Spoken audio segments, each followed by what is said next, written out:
Hello, happy Halloween to everyone. Hey, Wendy. Hey, Witchy Nicole. Hey, Crama True History. So I want to say happy Halloween. And unfortunately, this afternoon, some people have been blabbing their mouths. And to be honest,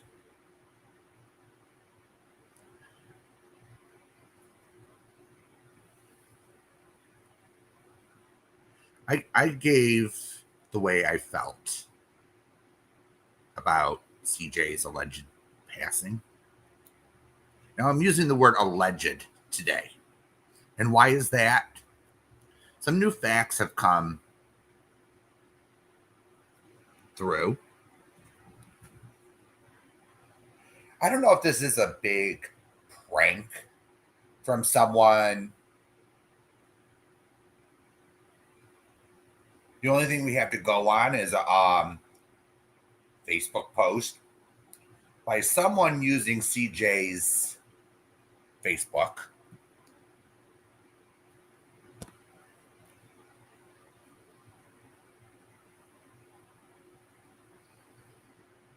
Claiming to be her daughter, saying that CJ has passed. That's all we got. Now, Sally Ann went around making false accusations afterwards, and that prompted me to push the live button because some of the allegations against Robbie were total bullshit. So I'm going to show everyone what people have found on this subject. Now, even Jur is asking questions. Now, Jur admits that she did some digging.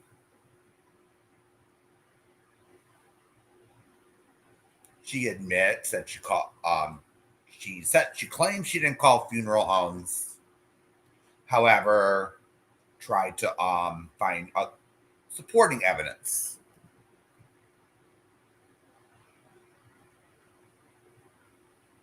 Oh, really, Lufa?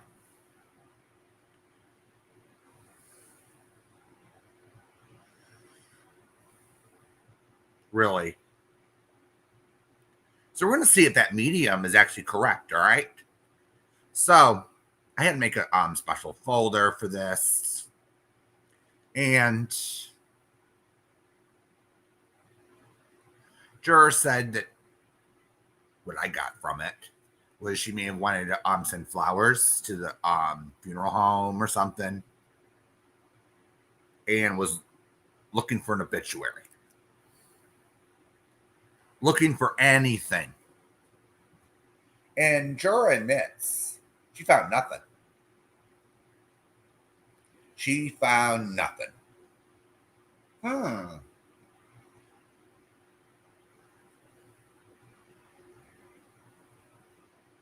Of course, Lufa. And that's where some of this has come from today. Came from Natasha Cooper, out of her damn mouth.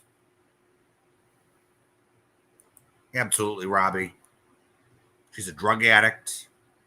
Her opinions are irrelevant and delusional.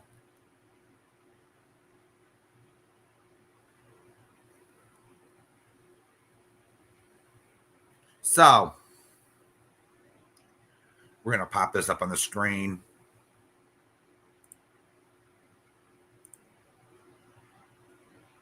Come on.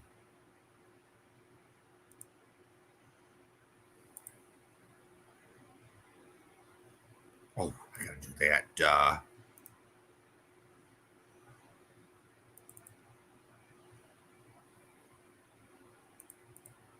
Here we go.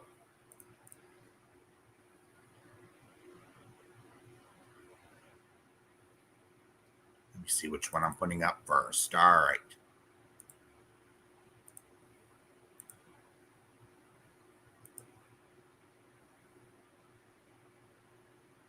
This one's going up first.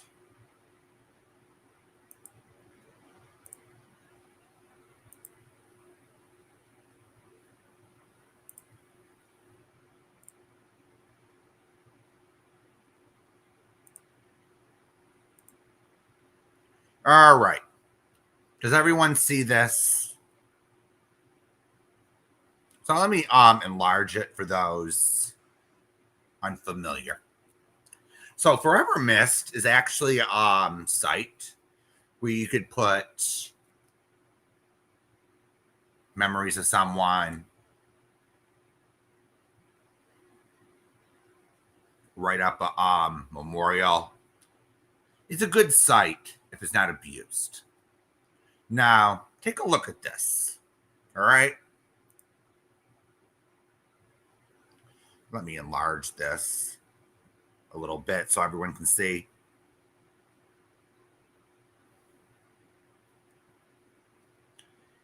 Here we go.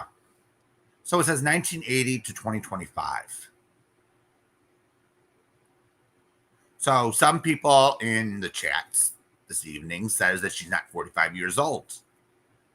Okay, there's an error here. Second error on this memorial is born June 1st, 1980 in Scotland, United Kingdom. Passed away on October 25th, 2025 in Scotland, United Kingdom. This memorial site has been created in memory of your loved one, Veronica Gavin, 45 years old, born on June 1st, 1980, and passed away on Saturday, October 25th. We will remember her forever.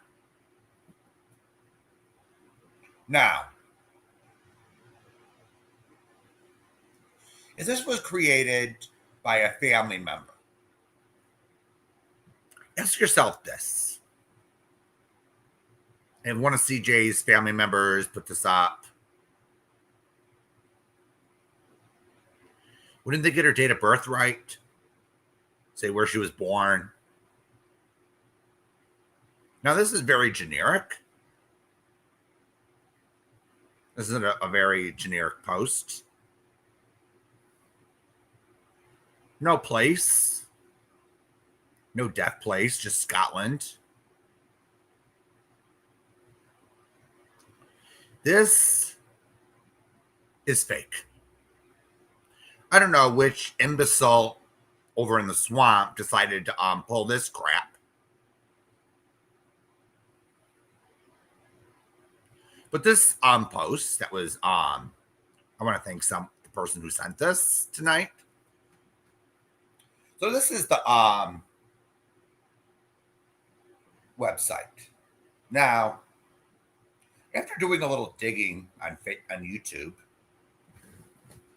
I can actually prove this is fake. All right.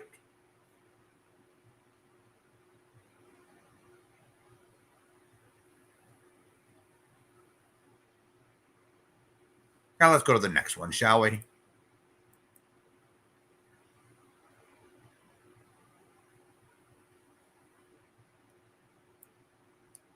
So this is what comes up in a Google search. All right, same information. Let's see. In the search engine results.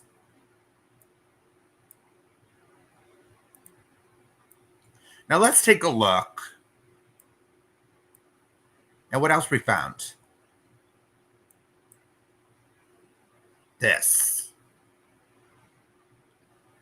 Sorry, we cannot find your website. It could have been deleted by the memorial administrator, or the address that you have used may be incorrect. If you believe this is an error, please contact us for assistance. Now, one of two things could have happened. Either the person, whoever put in this crap, is decided to delete it, or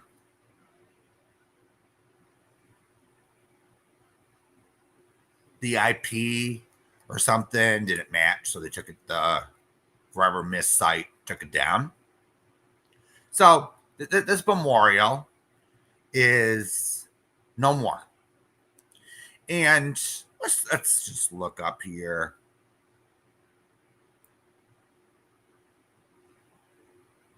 You see, up in the let me just zoom in a little bit. You see the URL? What does it say? Deleted. So either one of the two things happened.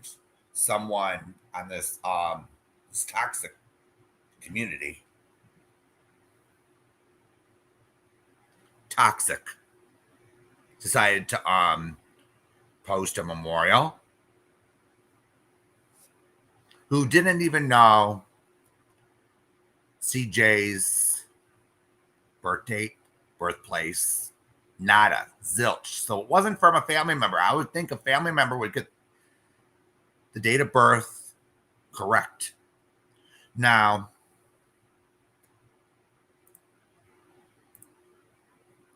let's I took this screenshot this afternoon, probably an hour ago. All right. I was scrolling through CJ's community posts, and here's proof what her actual birth date is on here. So here's CJ. Hey, lovely people. Next Friday, the 20th, is my birthday, and a few friends have asked me to put something on my wish list, and it's been empty for a long time, so here it is. So CJ shares her Amazon wish list. She drops her PayPal, and she says, honestly, I know this is tough out there for most folks at the moment, but in birthday wishes are just as special. Love you loads. XX.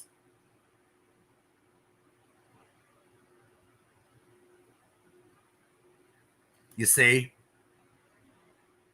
the person who made that fake obituary didn't know squat. Now, I remember that her birthday was mentioned. It was towards the end of the zodiac sign of Gemini. And it was admitted that Miss Clownsend has the same birthday. Oh, wow. Isn't that ironic? And Miss Clownsend calls her birthday twin. People may have seen that or typed that. I can care less if she wants to feel important by having the same birth date as CJ.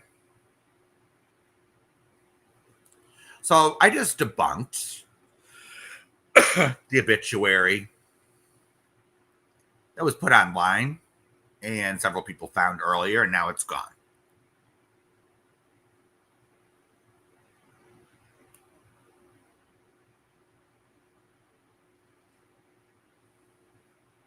So let's just exit.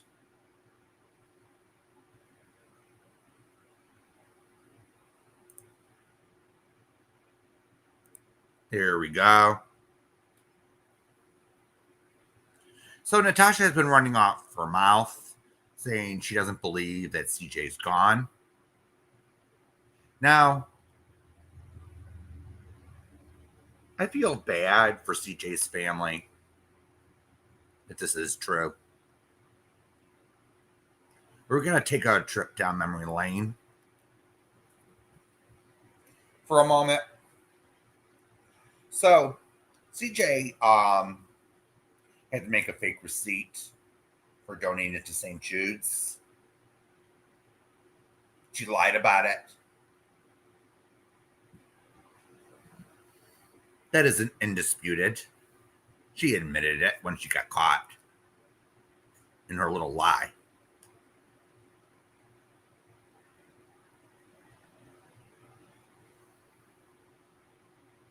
Then she decided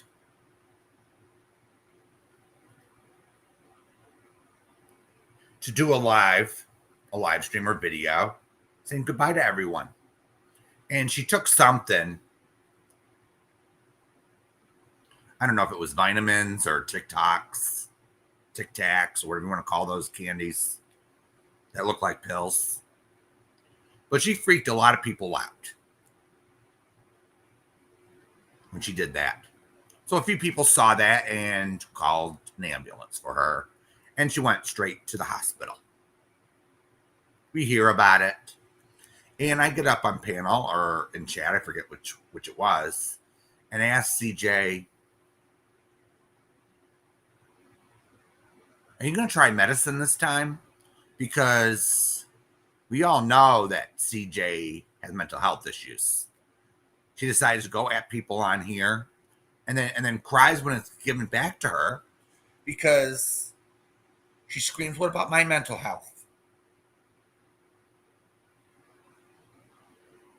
And then CJ had grift after grift after grift. So when I say I feel sorry for her family, I mean it. However, how am I going to remember CJ if she is deceased? I can't think of a good thing about her. I can't think of a good thing. She's done so much rotten crap on this platform. She's dragged people's sobriety. She went to a new low with Amy and Granny Fanny, degrading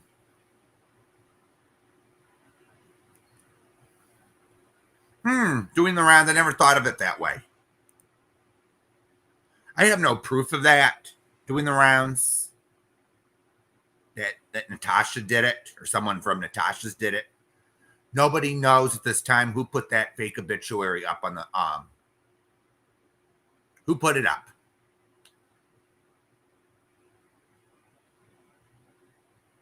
But now it's gone. The information on the site was bogus. I proved that tonight. So CJ did the fake unaliving thing. I believe it was fake. Some people say it's real. Sally Ann admit that she called for the ambulance because she knew CJ's personal information. We kind of all felt bad. But the question is, was that unaliving attempt real or just a cry for attention? And I even said back then, it would take someone that's really mentally deranged to do something like that for attention or whatever, or sympathy.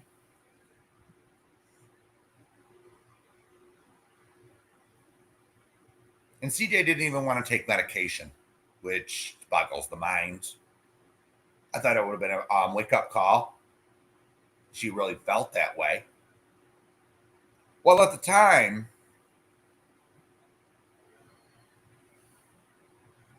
oh yeah, doing the rounds. I 100% agree with you. Natasha would do that. Amy would do that. Retro would do that. They go around. You had CJ going around dragging abuse victims of SA.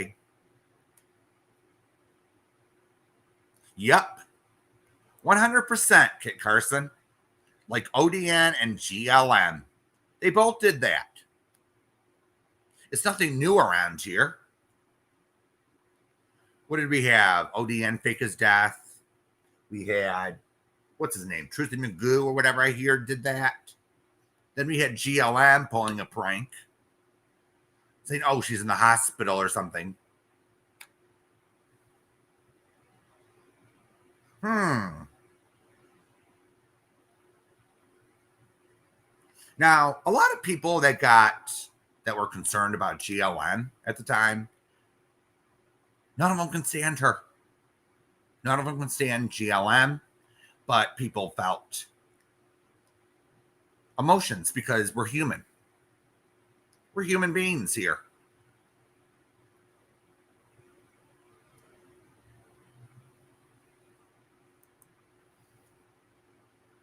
There's a whole history of people doing this for attention or sympathy or donations.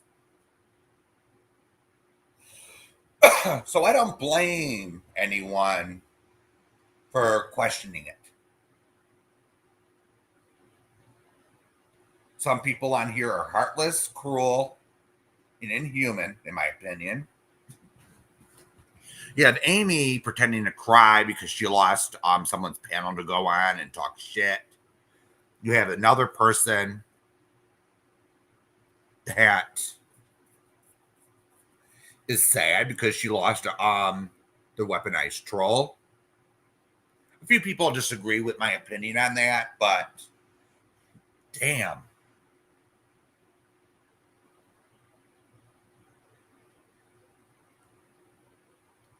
So I'm going to reiterate that Jur did some digging and actually said this. And this is one of the first times I ever agreed with Jur on anything. She said, CJ's dead to me. Even if this is fake.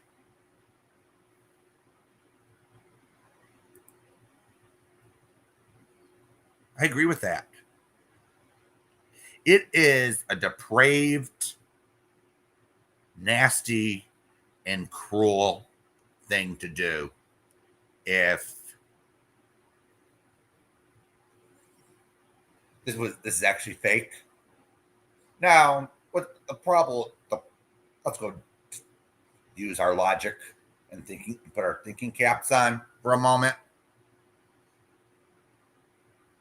If CJ tried to come back here, how many people would revolt? How many people do you think? So Juror's saying tonight or this afternoon, I think it was nighttime when she did her live, but she's saying that if CJ's gone, all right, is she fake this? She's still gone. She won't have her back. She won't have CJ back if this is actually a cruel prank. Now we all know how they are at Natasha's. She's a big lol cow. I showed the last time where Natasha had dry tears, claimed she was crying over CJ, but then goes on a what do they call battles on TikTok? So she was saying she was saying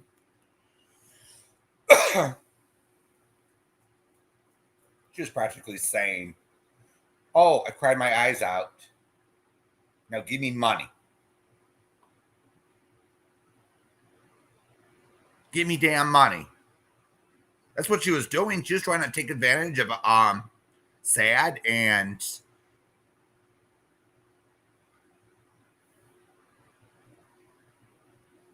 controversial thing that happened. And the only thing she could think about is money. Really, Natasha? Really?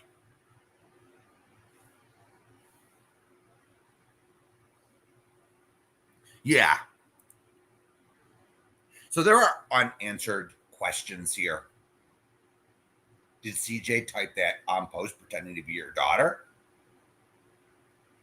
I went on her community wall looking, and She made no secret what her daughter's name was. So anyone could have wrote that message that was screenshotted all over the place to bring the horrible news. Now I'm going to set the record straight here for a moment. Nobody wished death on CJ. Nobody. No matter how many horrible and fucked up things CJ has pulled in the last few years. Fucked up shit. People still felt bad. Some people felt bad. Some felt indifferent over it.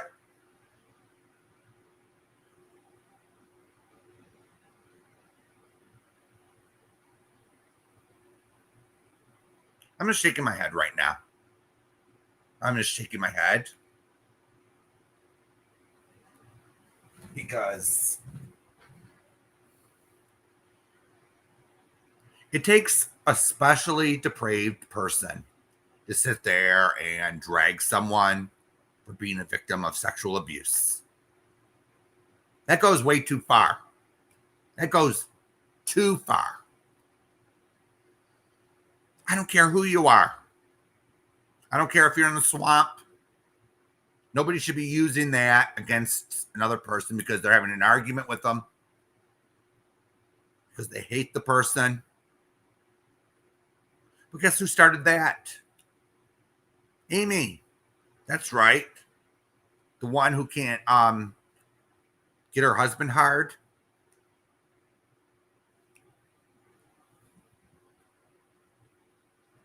Yeah, I said it. I said it.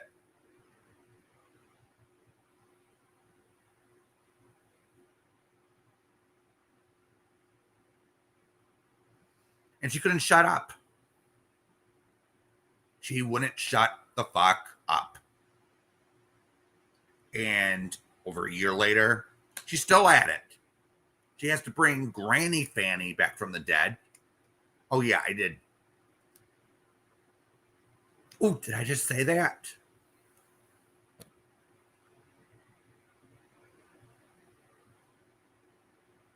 See? GLM invented a story about a woman being SA'd to get revenge on someone. Sounds about right. Sounds like something she'd do. Sounds like it.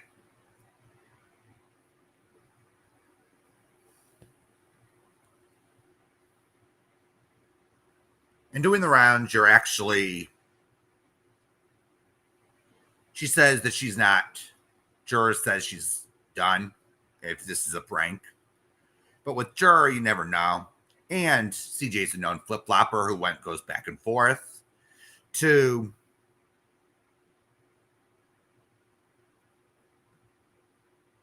How do I put this respectfully?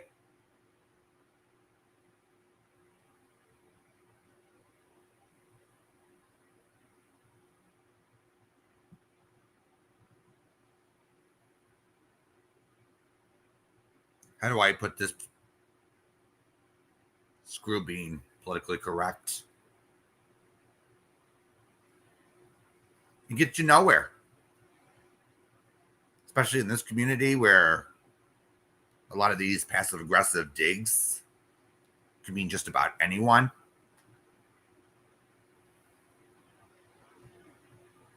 So Juror's saying that she's done with CJ either way, and admitted that she wasn't that close to CJ in the first place. They fell apart. Nobody's contacted Juror. There's one rumor saying that she actually said, well, CJ messaged someone. That's another rumor going around. That CJ came back from the dead either yesterday or this morning. It says, oh, I'm alive. That's another rumor going around. I can't confirm that rumor.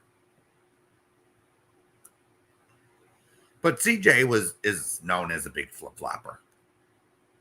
It's she wanted to be popular.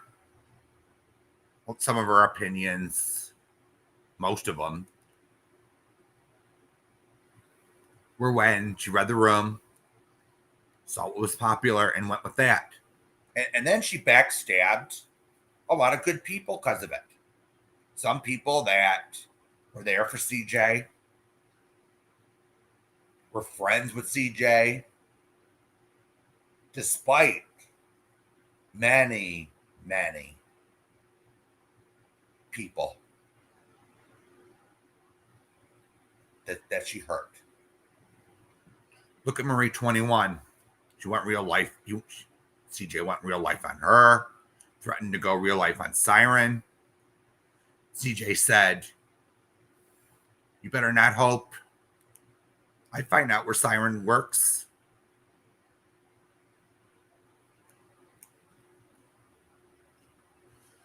But who knows with her? Who knows if this turns out to be what it looks like? Now, let me just get into what goes on in the UK. All right. Scotland, Ireland, England, Wales. It's not required, at least in the US, to get an obituary in the newspaper. That's a given. And there was no notice of a funeral for CJ at any legitimate funeral home.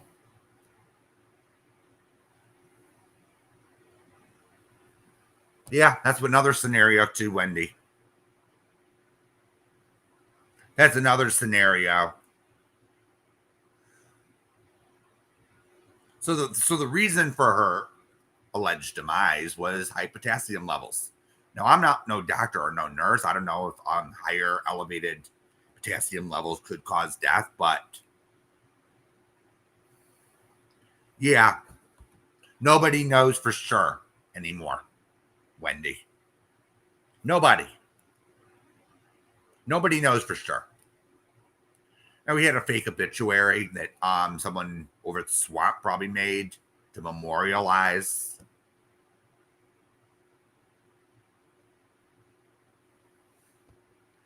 I wouldn't doubt it, Sarah. I wouldn't doubt it. This is something CJ would pull.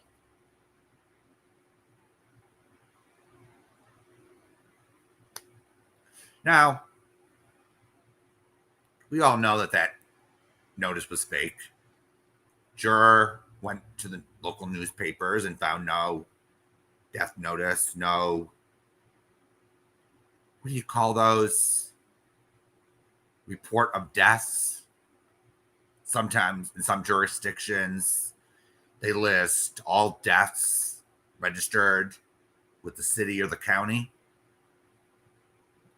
Now, in Scotland,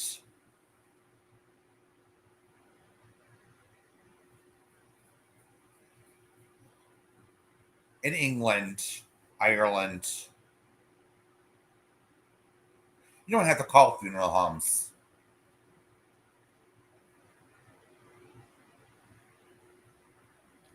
In the United States, we have what's called a privacy law. It varies from state to state, but you cannot, in the US anyway, you can't get one state law says you can't get a death record for 50 years unless you're a direct descendant. Each state has their different time period for a birth, a marriage, a death. But over in the UK, there is no such law. So anyone can call the civil registration office in Scotland and find out if a death certificate was issued.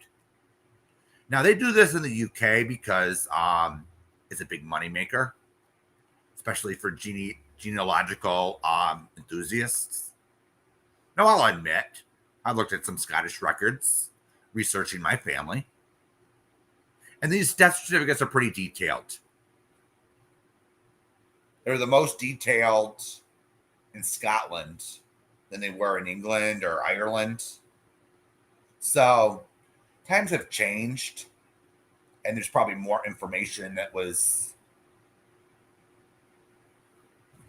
provided back in the 1860s, 1870s, 1855. That's when, in 1855, the civil registration in Scotland began.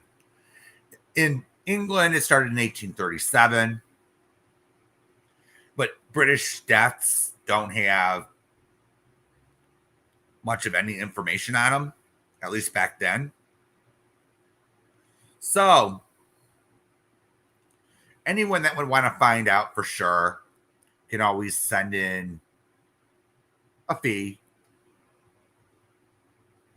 and find out for sure. Apparently, there's no funeral notice on any funeral home website, because nowadays, with the prevalence of the internet, funeral homes have websites. You can either get a newspaper obituary or death notice, or you can get at the funeral home a memorial page. Okay, this is what this person died. This is when her funeral is. So juror admits that there's nothing like that. She looked. Newspapers. She probably scoured the internet for whatever she could find. So far, there's no record, no secondary record of her death. That's another fact that we have to consider here.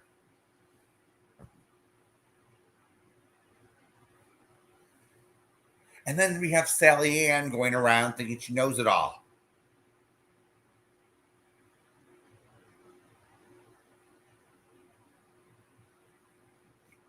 Of course, Sarah. That was the way I took it when I was listening to the first 20 minutes of her live. I had to make sure on what she was saying, because everyone takes a live stream or something differently. They remember something they take it one way, and then another person takes something said another way.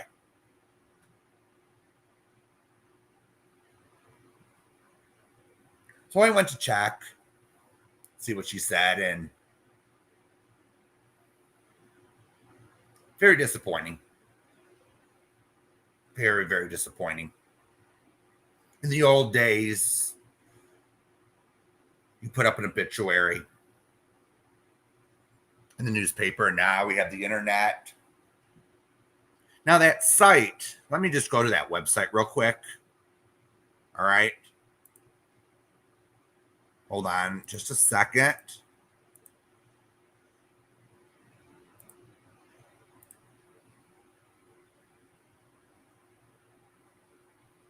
Just let me look real quick. Let me get the website. Oh, I can just put this back up. All right.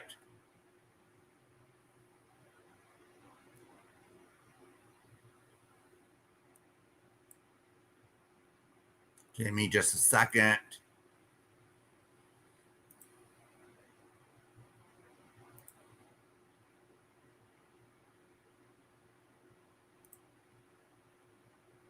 Damn. Okay.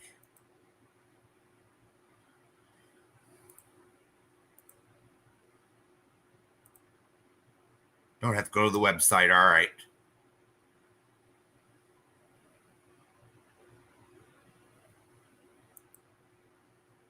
So let me just zoom in real quick.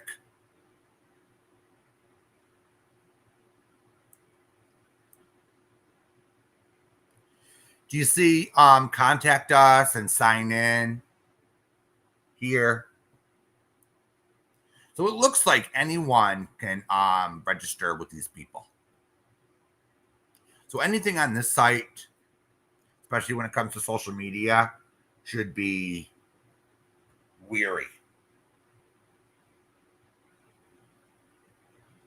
And if it was actually a family member that put that up and then took it down, or whatever the deal may be, they would at least get the date of birth right. They couldn't even do that.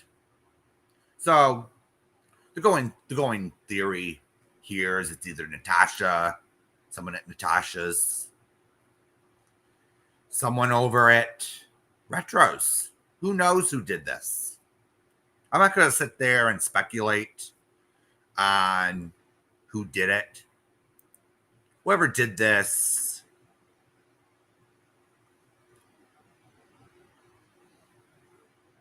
shame on you. They probably thought that we wouldn't see right through this as a collective group.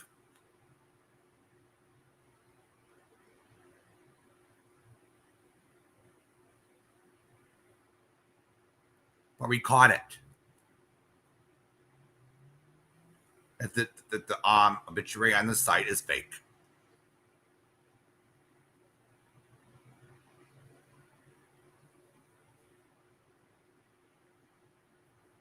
So, unless anything new comes up, I'm not going to milk this for content like Natasha does. We all know who Natasha has on a panel. She has a wife beater. She has someone who killed her kid by getting high in the ER, allegedly. You got someone who killed somebody and sits there day after day with a pipe. Then we got someone who likes to sit there and make threats towards people. We all know who that is, confused about his or her gender identity.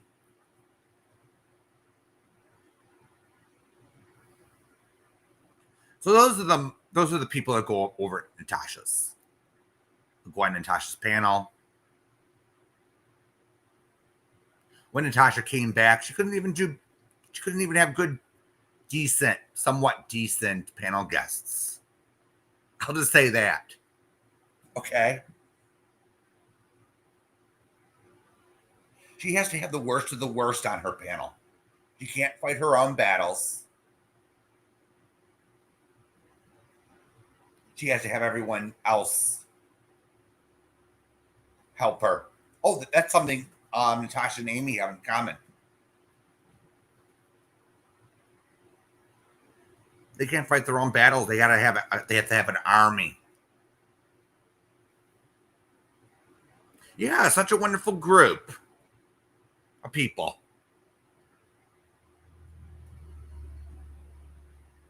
Such a wonderful group of people. Not. Now, if anyone doesn't know this, I got this cute little fact this evening. I didn't know Granny Fanny faked his own death too. Interesting. I'd love to see proof of where that is. All right. I at least want to see something to back the claim up.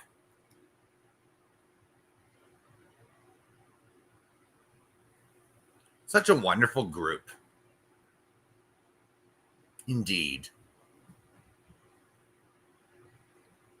So we all know who hangs over at Natasha's Retro. They also go into Juror's chat. And Juror didn't have anything good to say about Sally Ann either.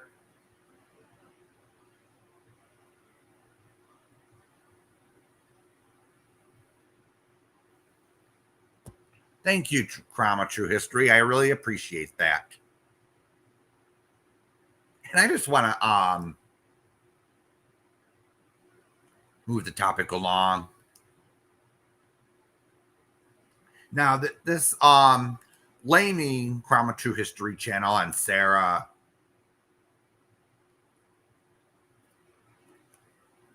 blaming it on Nikki, blaming it on this person is total shit.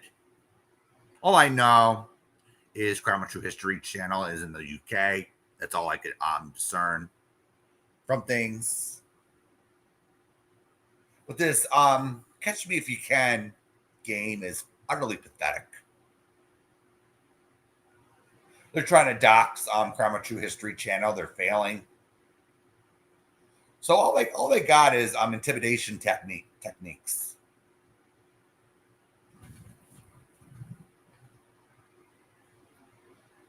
That's all they got.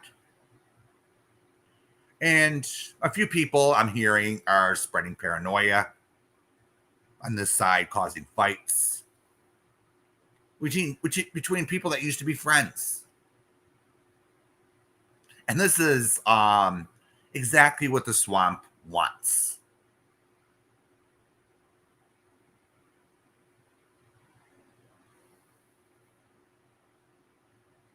They want people fighting, so they get entertainment out of it. A big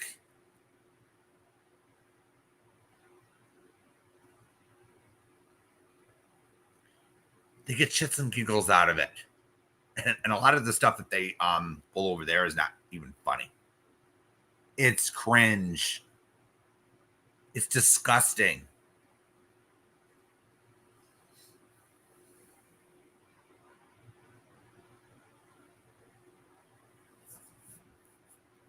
So I'm just going to mention this. But did anyone hear that Eli, the cock, got one of his videos taken down for terms of service violations? Not so perfect after all, cocky boy. Not so perfect at all. And I actually laughed when I saw the screenshot. You know,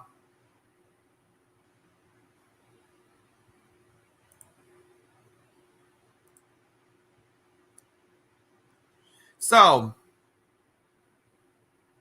back to regularly scheduled programming. All right. As I said in my community post, I'm not going to dwell on this, but it's been the talk of YouTube.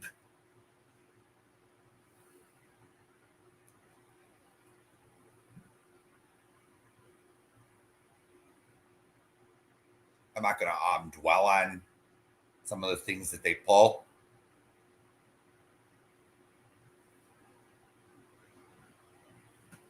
So there was a few other developments in this community. I don't know if I'm going to give them any airtime because some of it's pretty pathetic. Shitty community posts, trying to stir the pot.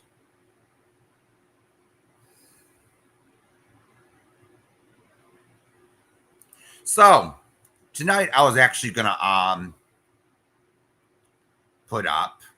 was going to do a hunting special for Halloween. So we're going to get to that now, all right? Let's just push all the drama aside for a moment. And let's have let's have a look at what we got here, all right? So let me just give me a moment. Let me find Oh,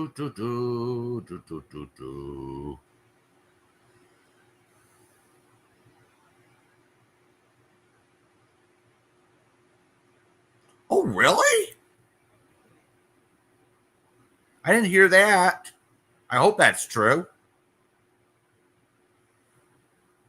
Yeah, She said that to me before, and that turned out to be the lie detector determined that to be a lie. So she said, "Oh, I'll never go over there. I'd rather leave YouTube first before I go over there." What did she do? A few days later, she went over there. You know. So let's see here.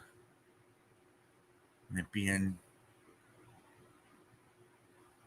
okay. So I'd like to thank Save Robbie for contributing pictures. There was a few pictures I could find online. So all right. So has anyone heard of the Stanley Hotel? Has anyone heard of it?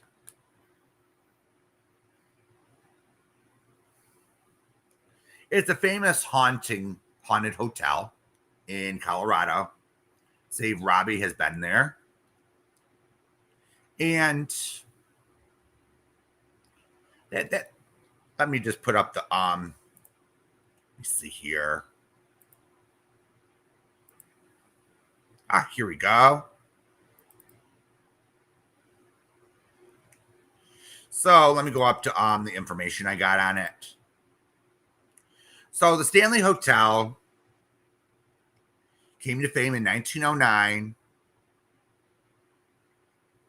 Stephen King, struggling with his alcoholism and chasing the high of success from Carrie, went to the Stanley in winter of 1974 with his wife Tabitha. He booked room 217.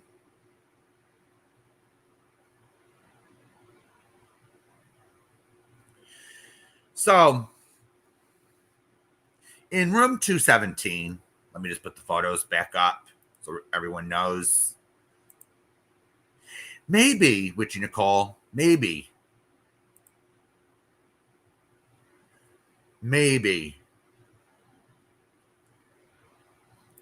So I wanted to make sure that that's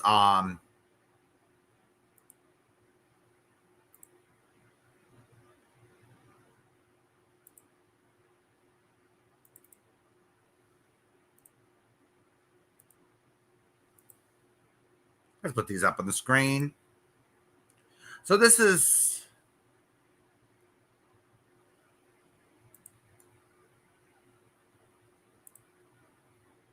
oh damn, it's not up yet. All right. Damn, it's causing problems, glitches today. So this is the Stanley Hotel. The owner moved to Colorado because he had TB and only had months to live or something. And he lived a long time in Colorado because of the mountain air. So this place was built as his home and it was converted into a hotel. And in room 217, all right, there is a ghost maid in room 217. So I don't know which room Robbie stayed in. He reports that there wasn't that much. Another person said that the ghost tour there was boring, in her opinion. So here's photo one, the staircase up to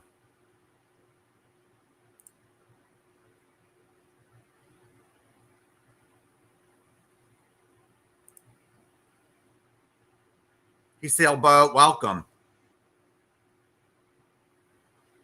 Yeah, some people know the history, some people don't. So I'm just gonna do a brief introduction. All right. So here's the hotel at night. Looks creepy, doesn't it? On a winter night. Now the hotel usually closes in late winter, supposedly. Halloween it's booked. So here's another picture of the exterior of the hotel. So this is eerie to me. So I'm just giving you my opinion on how the photos look. It's like eerie feeling to me. So we're gonna continue. Here's Robbie in front during the daytime or at dusk. I don't know. Sky looks blue. So this is the front of the hotel. So the lights are still on, so it could be dusk. I don't know. All right, let's continue. So here's the staircase. All right. Look at how old it looks. Here. Beautiful hotel, I'll tell you that.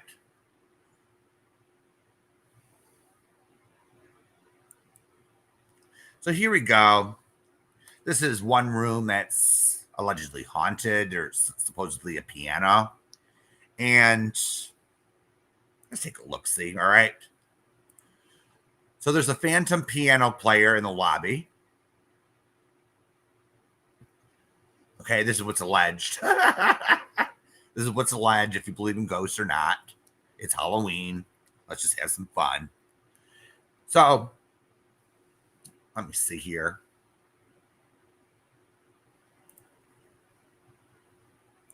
So this seems to be the lobby. I think it's the lobby. It looks like a lobby. So here's one of the hallways to the rooms.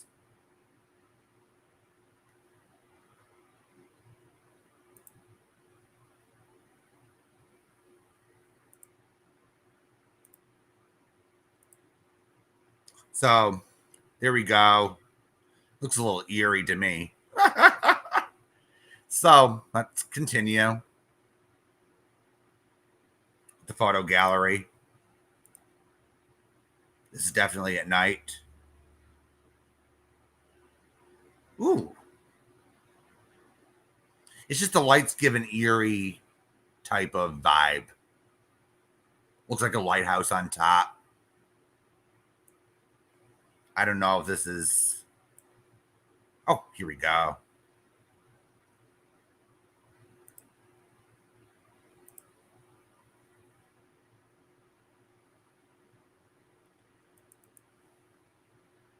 Here's another photo. There's the piano. I think that's a piano. Doesn't it look like a piano?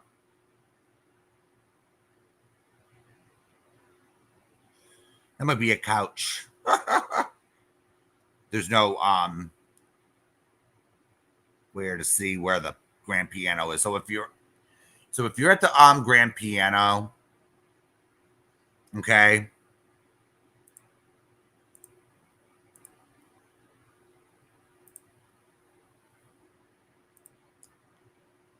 You'll have phantom piano players. You'll have disturbed spirits in the concert hall. You have rowdy spectral children on the fourth floor. And phantom parties in the McGregor Ballroom. Interesting. Quite interesting place. I'm glad to be able to get actual photos of someone that went there. All right. So, who is Freeland Oscar Stanley? He was born in Kingfield, Maine in 1849, also the birthplace of Stephen King. How ironic is that? Where their faiths tied together from the start. Could the ethereal entities residing in the Stanley have planned this whole ordeal? The similarities between reality and fiction run deep in this timeline. From a young age, Freeland Stanley and his twin brother, Francis Edgar, exhibited an inclination towards entrepreneurship and engineering. The first business endeavor, which focused on refining and selling maple sugar, started when he was just 2 and 9 years old. All right. At age 10, the two geniuses began making toy violins. Being a luthier has been a family tradition since the twins' great uncle Liberty Stanley first carved a violin sometime in the late 18th century. So F.O. Stanley worked as a luthier. I don't know what that means throughout his younger years. He made his first sale at 16 and kept up with this expensive hobby for the rest of his life. Many of his instruments are highly sought after today, and his nephew, Cotton Fairfield Stanley, would go on to create 500 of them. But this is a far cry from the family's greatest successes. So in 1883, Francis Stanley created a machine that coated dry photographic plates in a type of gelatin emulsion, significantly increasing at the speed of which these plates could be made, and substantially photos developed. Freeland joined him 2 years later after his career as a portrait artist had been cut short by a fire.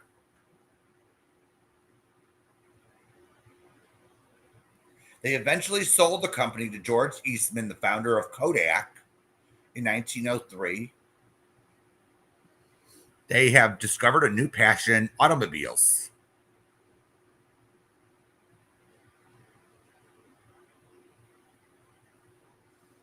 Interesting, isn't it?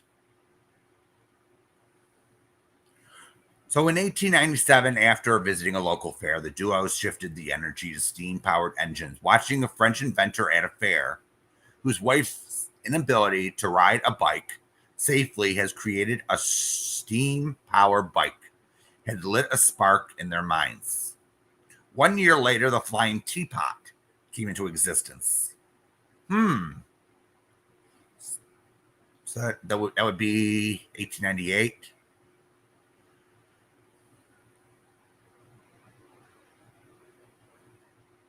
So this place is in Estes Park, Colorado, and the spirits of Stanley were calling his name, just as they would Stephen King half a century later. The cool, crisp, dry air of the Rocky Mountains was believed to be the remedy for tuberculosis at the time. But it was death that drew Freeland to the entrance of the Rockies. He wanted to die somewhere peaceful, where he could be at ease with himself and his surroundings. It was a macabre beginning to a horrifically haunting story. And the summer proved to bring the withering inventor back to life. He regained nearly 30 pounds by the end of summer. He was cured, a rare and incredible feat.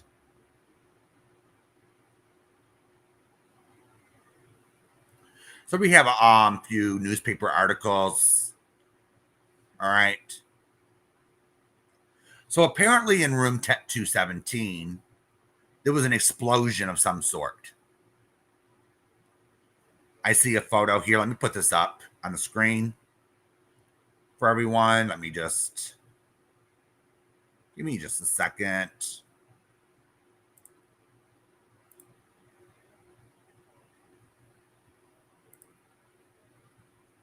Oh, thank you so much, Witchy.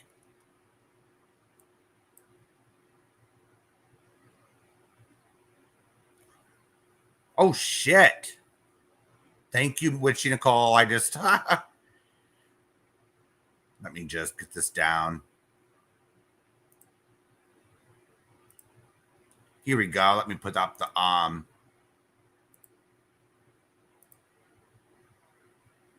This is what I'm reading from. It's U.S. Ghost Adventures.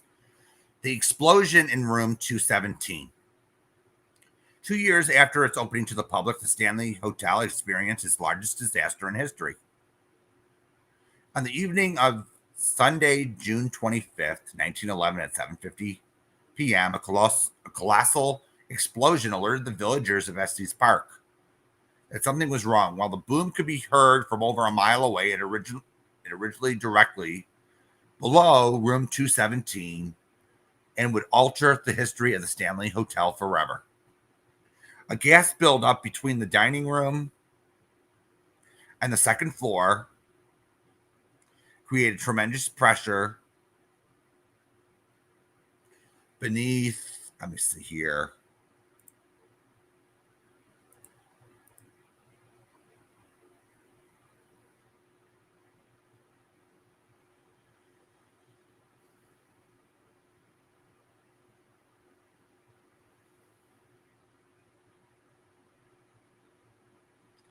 All right.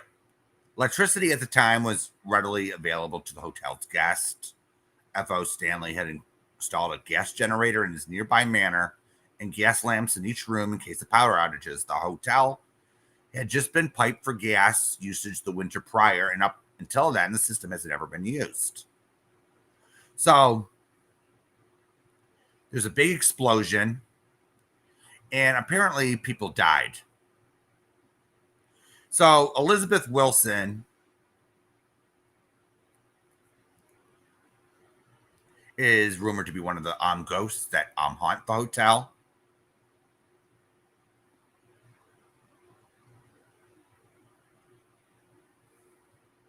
So there's other variations of the story that two other maids were with her during the explosion.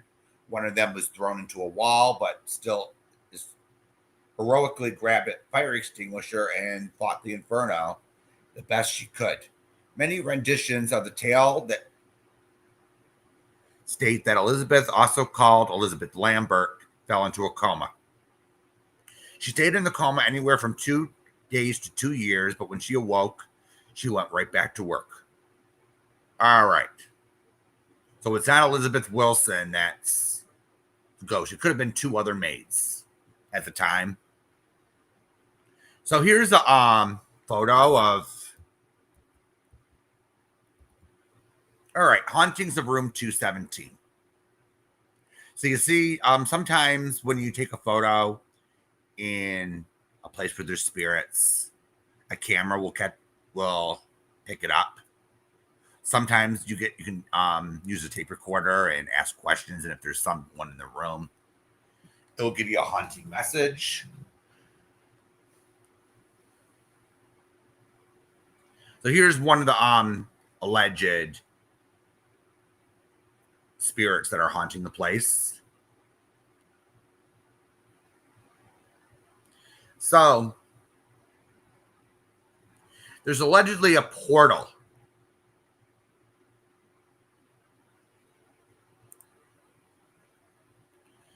So does anyone know what a portal is?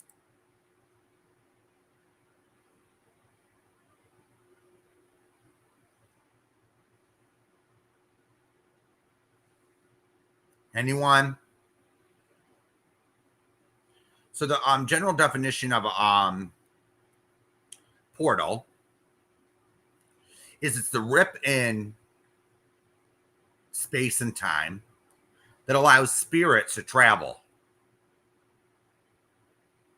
So there's allegedly one, as which Nicole said, on the staircase. So she's absolutely right.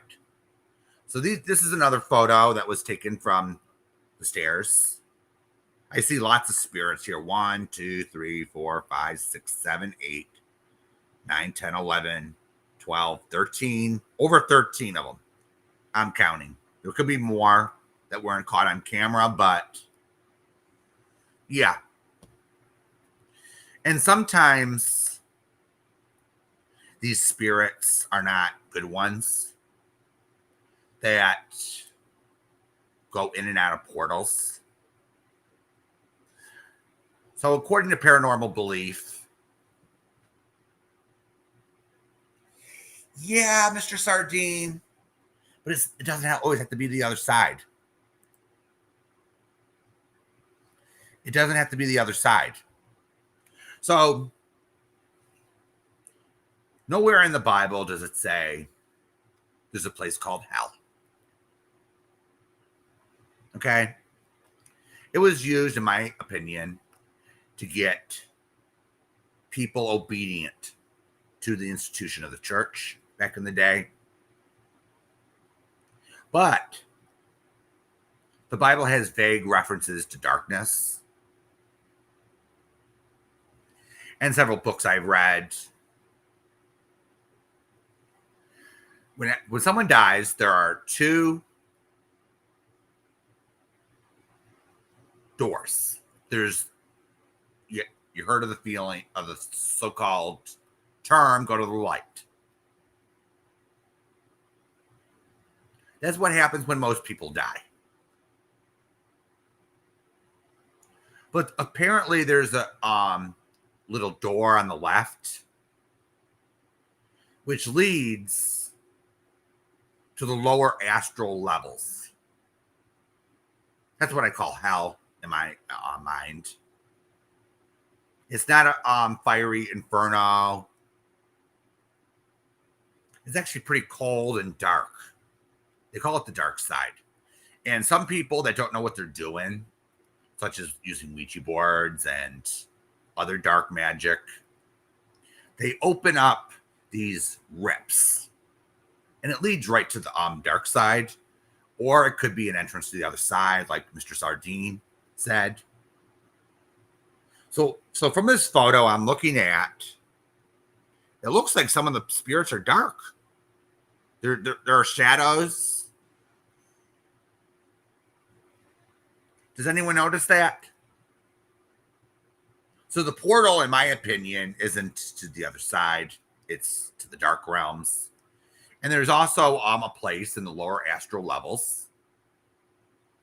And I had dreams, all right, about, and I saw the place, all right. It's very cold. They have to start fires in barrels just to keep somewhat warm. And in a spiritual sense,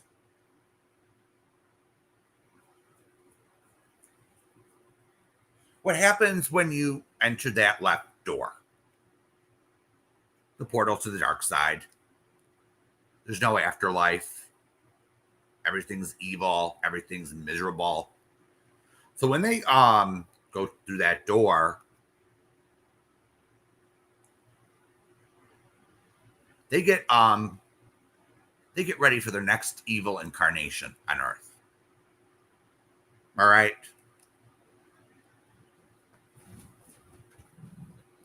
So some of these dark spirits, as I'll call them, evil, they tend to haunt places sometimes because they know if they go home, if they go home, they're just going to go into for another life. So they just haunt a place.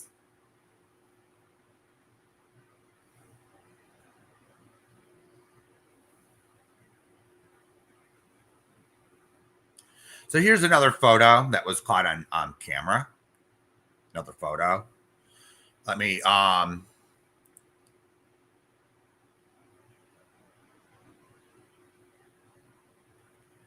the vortex. I think that's another word for the portal.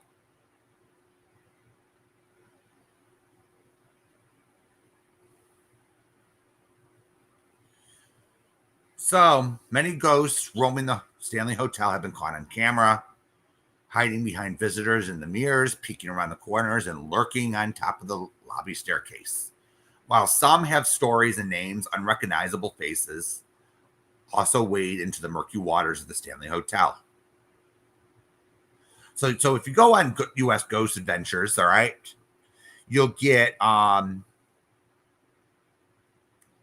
some profiles on some of the inhabitants that are haunting the place, allegedly. So the Silent Cowboy of room 428, haunted by Lucy's spirits in the concert hall. Phantom partiers of the McGregor Ballroom.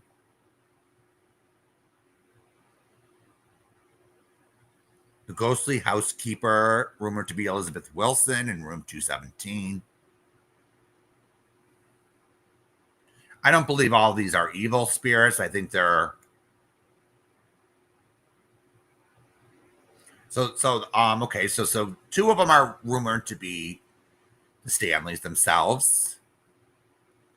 So Lucy and the janitors in the concert hall, the Irish room in 407, Cowboy room in 428, and various children on the fourth floor.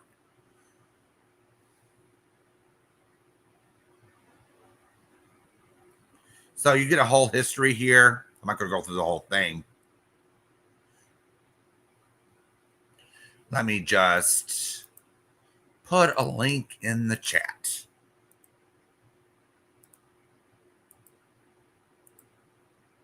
Here we go.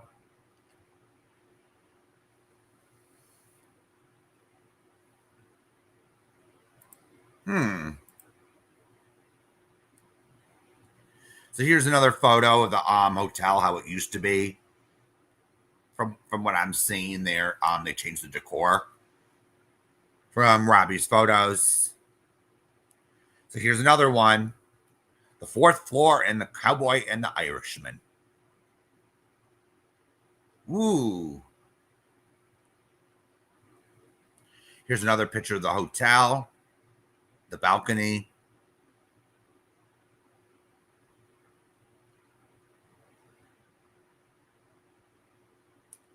So they want people to book a tour. I don't think you need to book a tour actually. You can just book a room there and see what you see.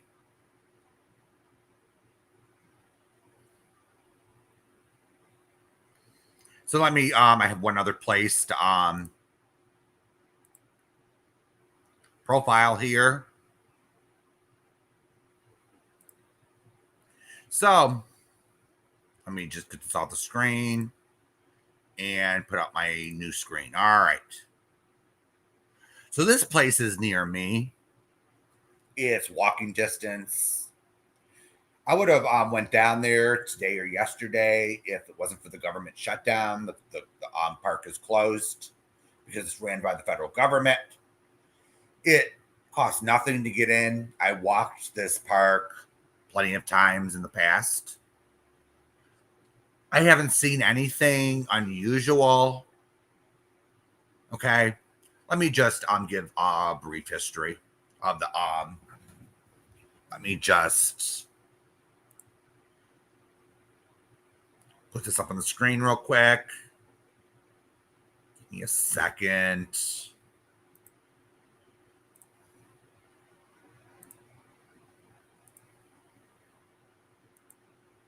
So it's called the Guilford Courthouse National Military Park. So this made history in during the American Revolution. So what happened was the whole land around here was the Battle of Guilford Courthouse during the American Revolution. It was a bloody battle between the British and the colonists. And it's rumored that many of these soldiers haunt the grounds to this day. Well, I haven't seen anything personally because I usually go through one side of the park. There's two sides of it on two sides of the street. So people have reported ghost carriages with headless horsemen. People during certain hours see shadows in the woods. Some appear to have weapons on them. They appear to be armed, but they're only shadows. You can only make out so much. And even there's even a display that mimics these shadows for an elusive history. So this is it. Let me just go up. So this battlefield was preserved by Congress. This site commemorates the Battle of Guilford Courthouse, which took place, which is now Greensboro, North Carolina, on May 15th, 1781. The name Guilford Courthouse comes from a structure that stood on the site during the time of the battle. The Battlefield Visitor Center features an introductory film and a museum of artifacts, which are viewable in this online exhibition. So the Guilford Battleground Company was incorporated in 1887, and the site's first monument was erected the same year. So if you walk through this park, ladies and gentlemen, you'll see statues of people such as Nathaniel Greene on horseback. You'll see William Hooper, John Penn, Joseph Hughes. So here we go. Here's one of the Revolutionary War statues. So in 1894, the Guilford Battleground Company sought to reinter the remains of Guilford, North Carolina signers of the Declaration of Independence on the site. Joseph Hughes died in 1779 and was buried in Christ Church. And he was shipped to Philadelphia. Though the exact site of his remains have been lost over the years, John Penn died in 1788 and was buried on his estate near Island Creek in Granville County, North Carolina. William Hooper died in 1790 and was buried in a churchyard in Hillsborough, North Carolina. The company was unable to secure the remains of Penn and Hooper, though some argue that the majority of Hooper's remains are still at his original grave site. The remains were reburied on the battlefield site, and a monument to all three signers was designed. Well, here's a few statues that we might see. I usually go into the right side of the park. There's a lot of stuff on the left side. Maybe next time I walk down there, I have to go take a look at the left side of the park. Because usually when I decide to go down there, I'm closed. It closes at dusk. So here we go, and here's a memorial plaque. So let me put up some other photos. All right, so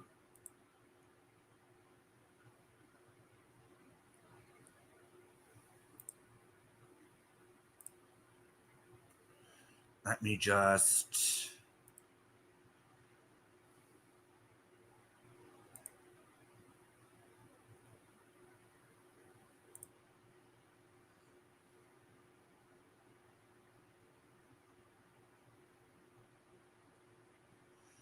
Here we go. Got it up. So here's one of the buildings on the in the park. This is on the left side. And this is partial remains of the old courthouse in the 1700s. It was small, but served its purpose. There are several other buildings on the site which are old. So since it's rumored that some people rotted and decayed in the battlefield, their spirits may still dwell.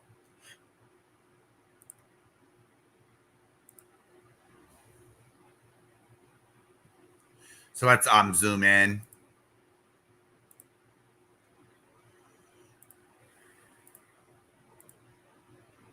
So here's one of the statues we drive by. Only one road is open to public traffic. The rest of them were closed down and converted into trails. So here's another area of the park. Here's a battlefield cannon.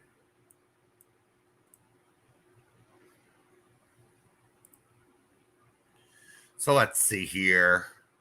See if there's any other interesting photos.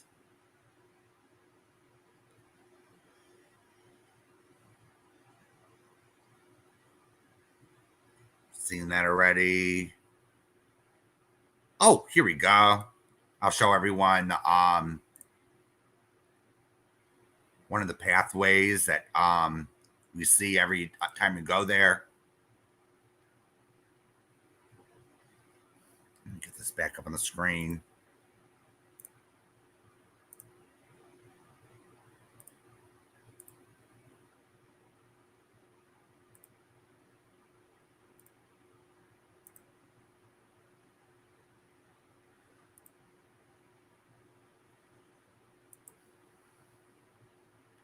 Here we go. Oh, wrong site. Duh. Got so many windows open right now, it ain't funny. Let's see here. Oh, there we go.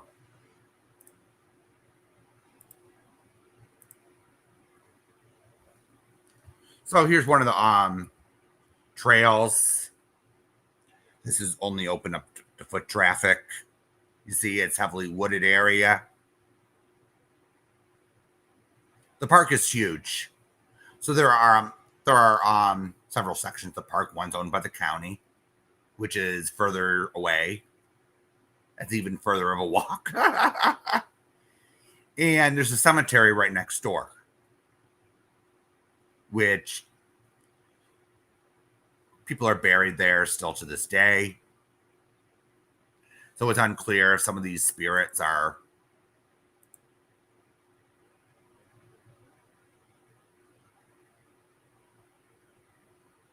so this place is haunted too.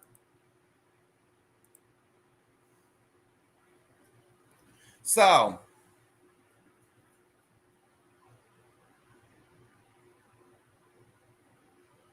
we'll see if there's anything else real quick. Just give me a second.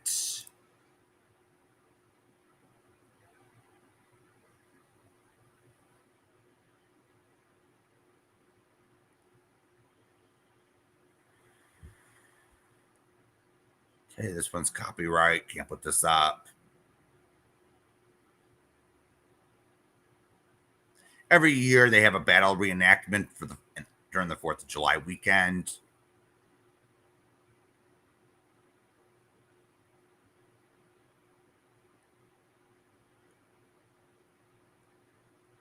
Let's see here. There are very few places around here that have any buildings that were open in the 1700s or 1800s. Most of it was torn down.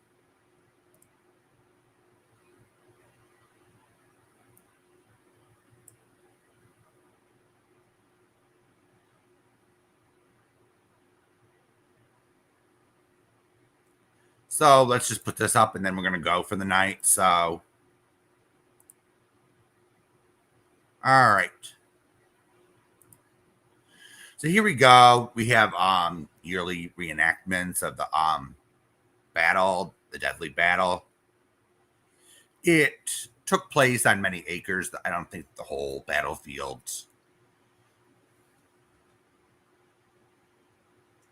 is visible today because lots of trees grew since then. And there's one area of the park which is strange. It hasn't changed since the 1700s.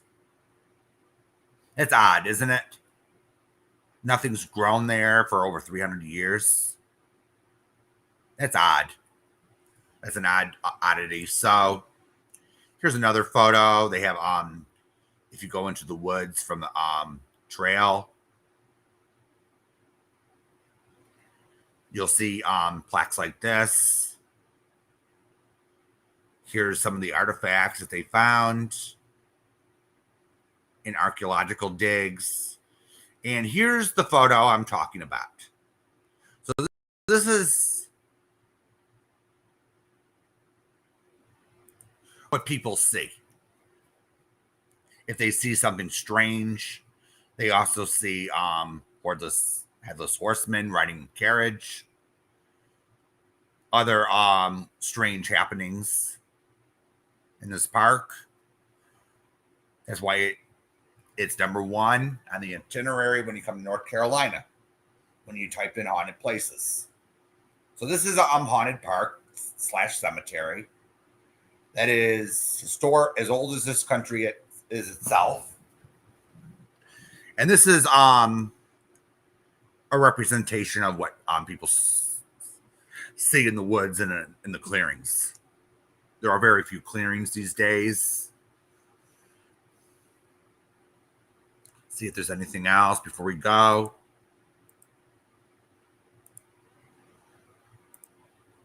There's another reenactment. This Daniel Green statue. So this place is haunted. There's been hundreds or thousands of reports over the years of strange things happening here. You probably got to be here at the right time. So I was going to do 2 others tonight, but since today's happenings in this bloody community,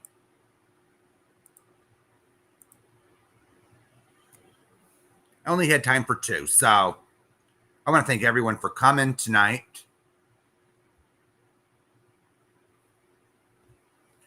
And I'll see everyone another time, all right? Hit the thumbs up on the way out. Feel free to donate if you want to. And I'll see everyone